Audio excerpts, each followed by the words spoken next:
বিসমিল্লাহির রহমানির রহিম।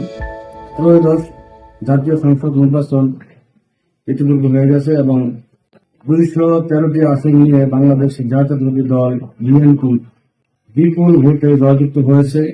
আমাদের প্রধানমন্ত্রীর দায়িত্ব গ্রহণ করেছেন বিএনপি চেয়ারপারসন মাননীয় প্রধানমন্ত্রীর দায়িত্ব হয়েছে তারেক রহমান গ্রহণ করেছেন এবং আমাদের নড়িয়া সখীপুর 2 আসনে জাতীয় সংসদ নির্বাচনে নির্বাচিত হয়েছেন আমাদের আলহাজ শফিকুর রহমান কিরণ ভাই। আমি সর্বপ্রথম ধন্যবাদ জানাচ্ছি নড়িয়া সখীপুরের মানুষকে, যারা আমাদের কিরণ ভাইকে বিপুল ভোটের মাধ্যমে বিজয়ী করেছেন।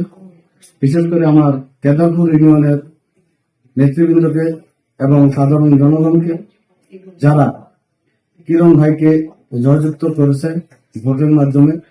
আমি আশা ব্যক্ত করি যে কিরণ ভাই অতীতেও যেরকম আমাদের জনকল্যাণমূলক কাজের সাথে সম্পৃক্ত ছিল, ভবিষ্যতেও এখন থেকেই আমাদের এই কাজগুলো আরো বেগবান গতি পাবে এবং অবকাঠামোর দিক বলেন, রাস্তাঘাটের উন্নয়ন বলেন, যোগাযোগ এবং শিক্ষা খাত, কর্মসংস্থান সবকিছুতেই তার ভূমিকা রাখবে। এবং তিনি হলো একজন দানশীল মানুষ। অতীত যে অভিজ্ঞতা, বিগত তার 40 বছরের রাজনীতিতে আমরা এলাকাবাসী, ফিরোজপুরবাসী দেখতে পেয়েছি যে তার কাছে কেউ খালি হাতে ফেরত আসেনি। তার উদারতা এই দেশের মানুষকে, এই শরীয়তপুরের মানুষকে মুগ্ধ করেছে।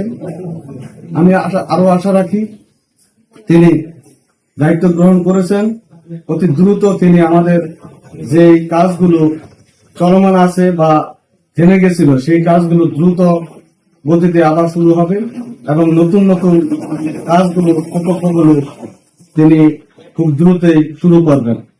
আমি আবারও কৃতজ্ঞতা এবং ধন্যবাদ জানাচ্ছি আমাদের নড়িয়া এবং কেদারপুরের জনগণকে, যারা এই কিরণ ভাইকে জয়ী করার জন্য আপ্রাণ চেষ্টা করেছেন, দিনকে রাত করেছেন এবং তারা সফল হয়েছে। আশা করি তারা এই যে সহযোগিতা করেছেন, এই সহযোগিতার প্রেক্ষিতে তার কাছ থেকে, কিরণ ভাইয়ের কাছ থেকে যতটুকু আশা করেছেন তার চেয়ে বেশি তারা পাবেন। আমি শফিকুল ইসলাম মিলন শ্রেয়া, ত্রাণ পুনর্বাসন বিষয়ক সম্পাদক, নড়িয়া উপজেলা বিএনপি এবং জিয়াসিপি সংসদ রাজগঞ্জ চন্দ্রপুরের সভাপতি হিসাবে দায়িত্বে আছি। আমি এই অঞ্চলের লোকজন নিয়ে কাজ করছি। কিরণ ভাইকে বিজয়ী করার জন্য আমি যতটুকু আমার দ্বারা সম্ভব হয়েছে আমি ভূমিকা রেখেছি। বাকি দিনগুলোতে এই এলাকার জনগণের জন্য আমার কিরণ ভাই থেকে কিছু চাওয়ার আছে। আশা করি আমি কিরণ ভাই থেকে যতটুকু আমি চাবো তার চেয়ে বেশি আমি কিরণ ভাই থেকে পাবো। এই আশা ব্যক্ত রেখে আমি সবাইকে ধন্যবাদ জানিয়ে আজকের মতো এখানে বিদায় নিলাম। বাংলাদেশ জিন্দাবাদ, বাংলাদেশ জাতীয়তাবাদী দল বিএনপি জিন্দাবাদ, শহীদ জিয়া অমর হোক, দেশনেত্রী বেগম খালেদা জিয়া চির অম্লান, তারেক রহমান জিন্দাবাদ জিন্দাবাদ।